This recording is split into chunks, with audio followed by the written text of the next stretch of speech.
Bienvenue pour cette nouvelle vidéo qui concernera un nouveau chapitre, le chapitre d'arithmétique. L'essentiel de ce chapitre tourne autour de la division, et plus particulièrement autour de la division euclidienne. Quand on effectue une division euclidienne, il s'agit d'effectuer la division pour trouver le reste et le quotient. On parle aussi de division entière. Revoyons tout d'abord sur un exemple comment on effectue une division euclidienne. Considérons la division suivante, 327 divisé par 5. Je vous rappelle que 327 se nomme le dividende, et 5 se nomme le diviseur. On regarde tout d'abord dans 3 combien il y a de fois 5. On ne peut pas trouver 5 dans 3. On regarde alors dans 32 combien il y a de fois 5. Il y va 6 fois. 6 fois 5, 30. Nous écrivons donc 32 moins 30. On effectue la soustraction et on trouve un reste de 2. Nous allons maintenant abaisser le 7. Nous cherchons ensuite dans 27 combien de fois il y a 5. Il y va 5 fois.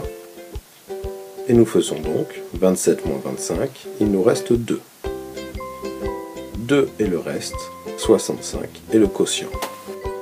Cette division euclidienne peut être résumée par cette égalité, 327 égale 5 fois 65 plus 2.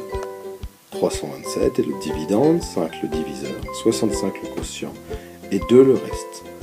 Pour être sûr que l'on ne s'est pas trompé dans la division, le reste doit toujours être plus petit que le diviseur.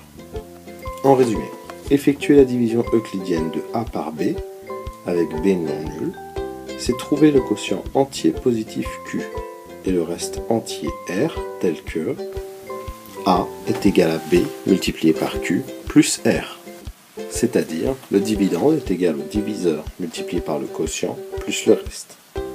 Il faut faire attention que le reste soit toujours plus petit que le diviseur. Abordons maintenant la notion de diviseur et multiple. Par exemple, 35 est égal à 7 fois 5, ce qui signifie que 7 est un diviseur de 35. De manière générale, si le reste de la division euclidienne d'un nombre A par un nombre K est nul, alors on peut dire que K est un diviseur de A.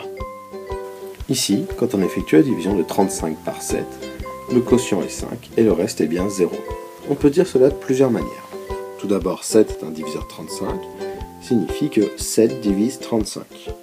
On dira également que 35 est divisible par 7, ou encore que 35 est un multiple de 7.